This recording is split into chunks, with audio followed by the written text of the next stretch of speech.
उत्तराखंड की केदारनाथ सीट पर 20 नवंबर को उपचुनाव है, लिहाजा पुराने मुद्दों की चर्चा एक बार फिर से तेज हो गई है। केदारनाथ धाम को लेकर कोई सभा से आरोप लगा रहे हैं तो कोई नदी में खड़े होकर कस्बे खा रहे हैं। इस रिपोर्ट में देखिए।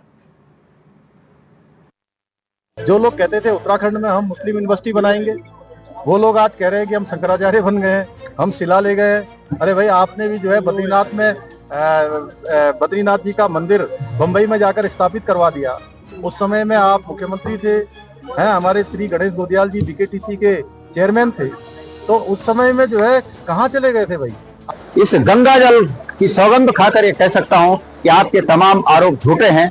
उसी तरह आप भी यहाँ पर आकर कहिए कि गणेश गोदियाल इस गंगा के, इस अलकनंदा और मंदाकिनी के गंगा जो मिलकर आगे चलकर देवप्रयाग से गंगा बनती हैं, यहाँ पर इस संगम में मैं माननीय मुख्यमंत्री जी ने जो कल कुछ कहा उसके बारे में अपना वक्तव्य देना चाहता हूँ। माननीय मुख्यमंत्री ने कहा कि बद्रीनाथ केदारनाथ समिति में अध्यक्ष रहते हुए गणेश गोदियाल ने एक बद्रीनाथ मंदिर को बनाने में वो उपस्थित रहे, उसके शिलान्यास में उपस्थित रहे, ये उन्होंने कहा। उन्होंने कहा कि पूर्व मुख्यमंत्री हरीश रावत जी उस शिलान्यास के कार्यक्रम में उपस्थित रहे। मैं ये मानता हूं धामी जी कि इससे बड़ी बात तो नहीं है, और मैं आपसे भी उम्मीद करूंगा कि जो बातें आपने एक राजनीतिक मंच पे कही, अगर आपके अंदर हिम्मत है और आप वाकई सच्चाई के साथ में कहना चाहता हूं, आपकी आत्मा में एक उत्तराखंडियत का वास है, तो जिस प्रकार से मैं आज यहां पर ये गंगा जल, ये संगम पर ये गंगा जल लेकर इस गंगा जल की सौगंध खाकर ये कह सकता हूं कि आपके तमाम आरोप झूठे हैं, उसी तरह आप भी यहां पर आकर कहिए कि गणेश गोदियाल के आरोप झूठे हैं। पक्ष के पास कोई मुद्दा नहीं है, इसलिए कभी यात्रा को लेकर भ्रम फैलाते हैं। आप स्वयं बताइए कि जो लोग बाबा केदार के दर्शन करने आएंगे उनको कोई कैसे कोई इधर उधर डाइवर्ट कर सकता है? और मेरे मुख्यमंत्री के रूप में काम करने के बाद ये यात्रा लगातार बढ़ी है, और इस बार भी जबकि 56 दिन यात्रा कम हुई है आपदा के कारण से, कुछ तिथि लेट होने के कारण से, उसके बाद 16.5 लाख से अधिक तीर्थयात्रियों ने यहाँ के दर्शन किए। हाँ, ये बात जरूर थी कि पहले चरण की यात्रा में कुछ परेशानी हुई, हमारे व्यवसायियों को भी परेशानी हुई, हमारे होटल वालों को भी हुई, टैक्सी वालों को भी हुई, लेकिन वो इस कारण से कि अत्यधिक मात्रा में लोग आ गए थे। लेकिन हमने इस बार यात्रा को दूसरे चरण में कुशलतापूर्वक उसका संचालन किया है। सारे लोगों से मैं मिला हूँ, मैं बाबा केदार धाम दर्शन करने गया था, तो वहाँ के लोगों ने मुझे बताया कि दूसरे चरण की यात्रा बहुत अच्छी हुई है। जो यात्रा में और कोई सुधार की गुंजाइश है, हम अगले साल उसको और अच्छा करेंगे, और बढ़िया करेंगे। और कभी कहते हैं कि जी कहीं शिला कोई लेके चला गया। अरे, मैं तो कभी इस प्रकार का कृत्य, मैंने आज पूरे सार्वजनिक मंच से बाबा केदार की सौगंध खा के मैंने कहा कि इस प्रकार का कृत्य मेरे द्वारा कभी नहीं हुआ है, और ये लोग झूठ भ्रम फैला रहे हैं। बाबा ही विचार कर। जो लोग कहते थे उत्तराखंड में हम मुस्लिम यूनिवर्सिटी बनाएंगे, वो लोग आज कह रहे हैं कि हम शंकराचार्य बन गए, हम शिला ले गए। अरे भाई, आपने भी जो है बद्रीनाथ में बद्रीनाथ जी का मंदिर बंबई में जाकर स्थापित करवा दिया। उस समय में आप मुख्यमंत्री थे, हैं हमारे श्री गणेश गोदियाल जी बीकेटीसी के चेयरमैन थे, तो उस समय में जो है कहाँ चले गए थे भाई? आपने क्यों ऐसा काम किया जो आज कह रहे हो शिला ले गए हैं? हमें तो जैसे ही पता लगा कि उस मंदिर का नाम जो है केदारनाथ मंदिर रख रहे हैं, या कोई इस प्रकार की बात हो रही लोगों के बीच में से, हम तुरंत कैबिनेट में हमने एक फैसला कर लिया, हमने नियम बना दिया कि आप कोई भी जो है हमारे धामों के नामों का। कांग्रेस ने मुख्यमंत्री का उसमें उद्घाटन में जो उद्बोधन किया, उन्होंने जो ये कहा कि केदार उत्तराखंड जाके केदारनाथ धाम जाकर जो पुण्य मिलेगा वही दिल्ली के बुराड़ी के मंदिर में भी आके पुण्य मिलेगा। हमारा इस चीज को विरोध था, क्योंकि केदारनाथ भगवान हमारे लिए आस्था धर्म के साथ साथ, हमारी संस्कृति के साथ साथ, हमारी पेट का सवाल भी है। हमारे चारधाम यात्रा से गढ़वाल का पेट भरता है, उत्तराखंड का नाम होता है। हमारे यहाँ जो लोग आते हैं उनकी जो सेवा होती है, जो वो यहाँ आकर प्रभु से जो मांग करते हैं, जो प्राप्ति उसको होती है, उससे उत्तराखंड का चेहरा पूरे विश्व में जाता है। सनातन धर्म के 9 लाख पुराने ज्योतिर्लिंग को आप कैसे वहां स्टैब्लिश करते हैं? जो हमसे बद्रीनाथ की बात कर रहे हैं, मैं आपसे एक प्रश्न आपके माध्यम से पूछना चाहता हूं धामी जी से, कि हमारे यहाँ एक धाम है, भारत के 4 धामों में से एक धाम बद्रीनाथ धाम हमारे यहाँ है। हमेशा से हमने देखा बोर्ड में लिखा रहता था बद्रीनाथ धाम, आपने लिख दिया स्पिरिचुअल टूरिज्म टाउनशिप। बोर्ड्स देखिए जाके, क्या लगे, स्पिरिचुअल टाउनशिप लिख दिया आपने धाम शब्द ही हटा दिया। तो आप हमारी नियत पर शक कर रहे हैं। आप जिस तरीके से आपकी सरकार में जोशीमठ बर्बाद हुआ है, आपको। और हमारे संवाददाता अरुण सनी फोन लाइन पर हमारे साथ जुड़ गए हैं। अरुण, जिस तरीके से ये तारीख नजदीक आ रही है मतदान की और केदारनाथ को लेकर आरोप प्रत्यारोपों की राजनीति तो पहले चल ही रही थी, लेकिन अब बात आ गई यहाँ तक कि गंगा की सौगंध खाने तक, जहाँ से हमने देखा कि गणेश गोदयाल गंगा की सौगंध खाते हुए पानी हाथ में लेकर कह रहे हैं कि ये झूठ बोला जा रहा है। दूसरी तरफ अगर भाजपा की बात करें, उनका कहना है कि हमारी ओर से ही कैबिनेट में एक बड़ा निर्णय लिया गया कि हमारे धामों के नामों का दुरुपयोग नहीं होगा। ये किस तरीके की राजनीति है, जहां पर चुनाव में हमने अक्सर देखा कि जनता से जुड़े हुए मुद्दे होते हैं, महंगाई की बात होती है, बेरोजगारी की बात होती है, इसके साथ ही डेवलपमेंट की बात होती है, लेकिन यहाँ तो कुछ और ही दिखाई दे रहा है।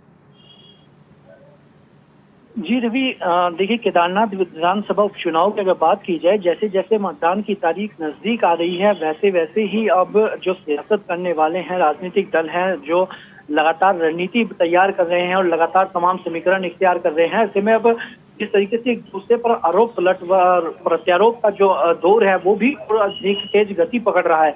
ऐसे में जिस तरीके से कांग्रेस पार्टी की बात करें तो कांग्रेस पार्टी जब जो दिल्ली के बुराड़ी में मंदिर बन रहा था, उसका मुद्दा कांग्रेस पार्टी ने काफी उठाया और सड़क से लेकर सदन तक उसका मुद्दा काफी जोरों शोरों से कांग्रेस पार्टी ने उठाया। लेकिन उसके बाद हालांकि सरकार की तरफ से फैसला वापस भी लिया गया और ऐसे में जो संस्था जो ट्रस्ट इसे बना रही थी उसके द्वारा उसका काम भी रोका गया और अब जो है वहां पर मंदिर नहीं बन रहा है। लेकिन उसके बाद भी जो है कि कांग्रेस की तरफ से कहा गया कि जो शिला यहाँ से ले जाई गई है केदारनाथ से दिल्ली के बुराड़ी में जो है वो शिला ले जाई गई है, क्या तो उसको लेकर कांग्रेस पार्टी अभी भी तमाम ये मुद्दे जो है केदारनाथ विधानसभा चुनाव के दरमियान उठती हुई नजर आ रही है। और ऐसे में उसको लेकर मुख्यमंत्री पुष्कर सिंह धामी का भी बयान सामने आया। उन्होंने कहा कि वो बाबा केदार की सौगंध खाते हैं कि उनके द्वारा ऐसा कृत्य नहीं किया गया। उसके बाद जिस तरीके से मुख्यमंत्री पुष्कर सिंह धामी ने कांग्रेस के समय की बद्रीनाथ मंदिर को मुंबई में बनाने की बात की, उसके बाद पूर्व बीकेटीसी के अध्यक्ष गणेश गोदयाल और पूर्व प्रदेश अध्यक्ष भी रहे हैं, उन्होंने गंगा में जाकर जल लेकर सौगंध खाई कि ये झूठ बोला जा रहा है। और इसके तहत बाद में जो है करण महाराज जो कि कांग्रेस के प्रदेश अध्यक्ष हैं वो भी आरोप लगाए। तो इन सबके बीच जो है आरोप प्रत्यारोप की राजनीति लगातार हो रही है और जो ये मुद्दा है, इस मुद्दा जो है एक बार फिर अब तूल पकड़ता हुआ दिखाई दे रहा है। लेकिन जहां तक सवाल जो स्थानीय मुद्दों का है, जो जनता से जुड़े हुए मुद्दे हैं, केदारनाथ में अगर बात की जाए तो सड़कों का डामरीकरण सबसे बड़ा मुद्दा है। बिजली, पानी, इसी के साथ साथ ही स्वास्थ्य व्यवस्थाएं होना, तो क्योंकि स्वास्थ्य व्यवस्था का अभाव भी सबसे बड़ी जो है मुद्दा है। बिजली, पानी, इस तरह महंगाई, ये तमाम ऐसे मुद्दे हैं जो जनता के मूलभूत जो है मुद्दे हैं और जो जिनको लेकर जो है सवाल होने चाहिए, जिनको लेकर जो है राजनीति भी होनी चाहिए और जो मुद्दे जो है उठने चाहिए। लेकिन ऐसे में अब इसको लेकर मामला, चाहे वो सोना चोरी का मामला हो या फिर दिल्ली के बुराड़ी में जो मंदिर बन रहा था लेकिन अब नहीं बन रहा, उसका मामला एक बार फिर उठना हो, तो ये तमाम मुद्दे दोनों ही दलों के द्वारा उठाए जा रहे हैं। दोनों ही दलों के द्वारा जो है इस प्रकार की राजनीति पर जोर दिया जा रहा है, चाहे वो भारतीय जनता पार्टी हो या फिर वो कांग्रेस पार्टी हो। तो दोनों ही दल आने वाले समय में, अब क्योंकि 20 तारीख को मतदान होना है और 23 नवंबर को मतगणना होगी, लेकिन ये केदारनाथ की जनता पर भी डिपेंड करता है कि केदारनाथ की जनता इन मुद्दों के आधार पर चुनती है अपना जो जनप्रतिनिधि है या फिर जो मूलभूत मुद्दे हैं, जो ज्वलंत मुद्दे हैं, चाहे वो सड़कों का डामरीकरण हो, बिजली का मुद्दा हो, पानी का मुद्दा हो, स्वास्थ्य का हो, शिक्षा का हो, महंगाई का हो, इन तमाम मुद्दों को देखते हुए केदार घाटी की जनता से चुनती है और किनको अपना समर्थन देती है, चाहे वो भारतीय जनता पार्टी हो या फिर कांग्रेस हो। यूकेडीबी ने भी अपना प्रत्याशी मैदान में उतारा। तो ये अब केदारनाथ की जनता के मूड पर डिपेंड करता है कि आखिर केदार घाटी की जनता किसके सर पर सजाने का काम केदारनाथ में जो है वो करती है। बिल्कुल ठीक है अरुण, और इसके लिए 23 तारीख का इंतजार करना होगा। बहुत शुक्रिया आपका। तो लगातार जो राजनीति है वो बहुत तेज हो गई है, आरोप प्रत्यारोपों के दौर जो है चल रहे हैं। भाजपा का इस पर क्या कुछ कहना है, सुनीता विद्यार्थी जी भाजपा की प्रवक्ता है, हमारे साथ जुड़ गई हैं। सुनीता जी, आपका स्वागत है HNN पर। और जिस तरीके से मतदान करने की जो तारीख है वो नज़दीक आ रही है, अब आरोप जो लग रहे हैं तो उन आरोपों को किस तरीके से देखते हैं? गणेश गोदयाल अगर माँ गंगा की सौगंध खा रहे हैं तो भाजपा किस तरीके से देख रही है उनके इस बयान को?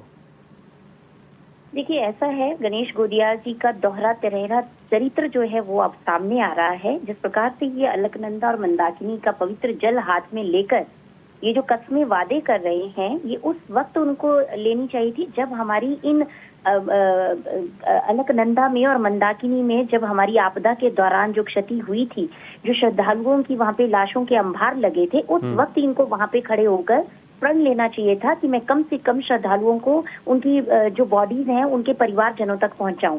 ये जो धर्म पर राजनीति करने वाली कांग्रेस पार्टी है, ये किसी भी तरीके से आप देख लीजिए हमेशा ही सनातन विरोधी बातें करती है। सनातन विरोधी इनको अपने बयान जारी करने हैं ताकि इन्हीं पे ये चीजें सारी अटकी रहें। क्या मनोज रावत के पास कोई भी विकास के लिए कोई मुद्दा नहीं है? क्या कोई विजन नहीं है? वो क्या करने वाले हैं? उनका कोई मैनिफेस्टो भी तो होगा कि अगर उनको मौका दोबारा वहाँ की जनता ने अगर देना है तो किस बेस पर देना है। ये वहाँ पे खोखले हैं, कोई काम इनको दिखाना नहीं है, ना तो जनता से कोई इनको कोई मतलब है। इनको खाली और खाली कुर्सी से मतलब है, क्योंकि खाली कुर्सियां इनको दिखती हैं। अब पूरा का पूरा कांग्रेस पार्टी जिस तरीके से पूरे दिग्गज वहाँ पे ये हैं, और आप इनकी प्रायोरिटी देखिए कि हरीश रावत किन किन परिवार, खास परिवारों से मिल रहे हैं। इनको वहाँ की जनता से कोई लेना देना नहीं। ये खाली क्या कर रहे हैं, एक नैरेटिव साबित करने की कोशिश कर रहे हैं कि वहां तो ये हो रहा है, वहां तो ये हो रहा है। अरे अपने घर में देखिए, आपके घर में क्या क्या हो रहा है। आप कह रहे हैं कि अभिभावक के रूप में हम ऐश्वर्या जी के घर पे गए, आज तक आप अभिभावक नहीं थे।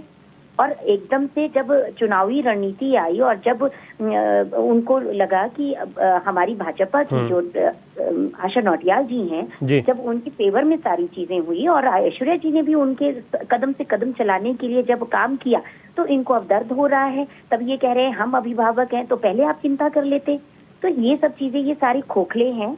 आप इनके कोई भी गुट देख लीजिए, प्रत्येक गुट के अलग अलग बयान है, अलग अलग दिशा में जाने वाली ये कांग्रेस पार्टी है और इनको जनता अच्छी तरह से जान चुकी है। अच्छा ठीक है, सुनीता जी बने रहेगा एक बार, क्योंकि कांग्रेस का रिएक्शन भी इस पर सुन लेते हैं। हमारे साथ आशीष सैनी जुड़ गए हैं, कांग्रेस के वरिष्ठ नेता हैं। आशीष जी बहुत स्वागत है आपके चैनल पर। जी धन्यवाद। अभी हम सुनीता विद्यार्थी बौड़ाई जी को सुन रहे थे और जिस तरीके से केदारनाथ चुनाव में अगर बात करें तो कई तरीके के मुद्दे हावी होते हैं अक्सर चुनाव में, स्थानीय मुद्दे, लेकिन इस समय यहाँ पर जो धार्मिक तरीके के मुद्दे हैं वो सामने आए हैं। एक तरफ बद्रीनाथ की बात की जाती है कि आप लोगों की सरकार थी, आप ले गए, आप लोग कहते हैं केदारनाथ। अब भाजपा कह रही है कि कांग्रेस जो भी करती है ये आपस में ही एक नहीं है, और धर्म का तो अक्सर विरोध किया, सनातन विरोधी तो भाजपा आपको बताती रहती है कांग्रेस को। देखिए, दो चीजें इनके बयान में सामने आई है।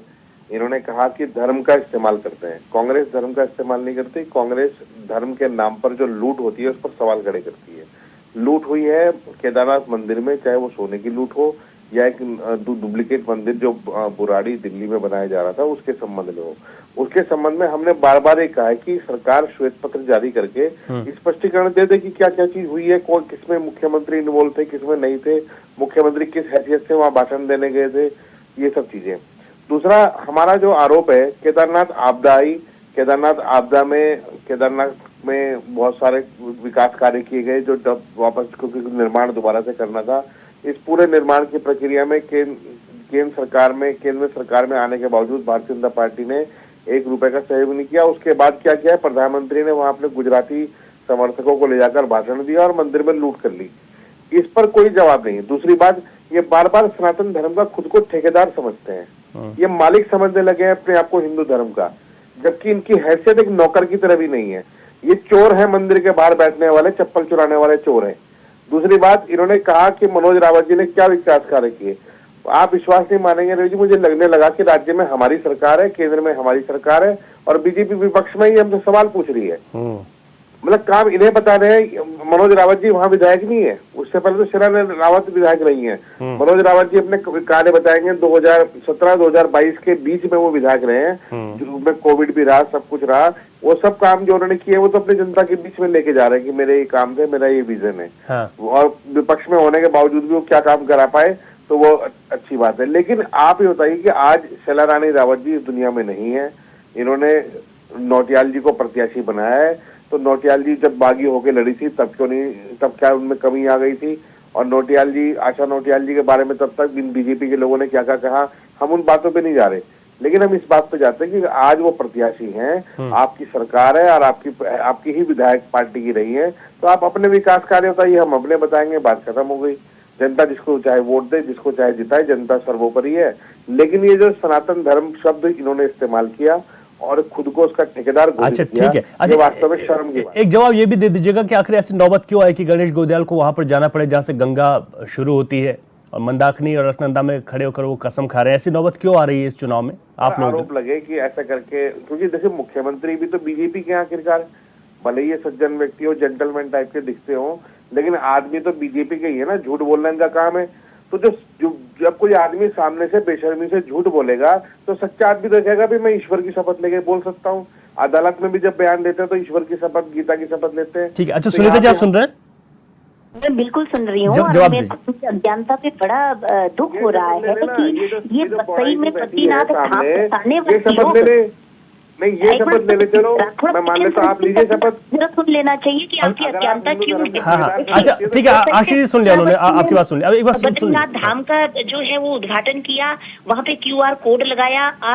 मैं पूरी जनता से आह्वान करती हूँ कि बसई मुंबई में उस वेबसाइट को खोलिए जिसमें वहाँ पे इन्होंने, हरीश रावत जी ने उद्घाटन करके वहाँ पे कमर्शियल बिल्डिंग बन रही है, वहाँ पे हर एक तरीके से कमर्शियल वहाँ पे उस धाम को किया जा रहा है। और इन्होंने खुद कहा कि ये अब जो मुंबई के लोग हैं और जो श्रद्धालु हैं उनको उत्तराखंड के पहाड़ों में आकर दर्शन नहीं करने पड़ेंगे, इनको मुंबई में ही दर्शन हो जाएंगे। आपका काला चिट्ठा। तो फिर गणेश गोंदियाल जो कसम खा रहे हैं उसका क्या है फिर सुनीता जी? गणेश गोंदियाल जी BKTC के उस टाइम के तत्कालीन अध्यक्ष थे। हाँ। और उनके माध्यम से, और गणेश गोंदियाल बता देंगे कि उत्तराखंड से कितने ट्रस्टी उन्होंने बनाए थे बद्रीनाथ धाम बसई के।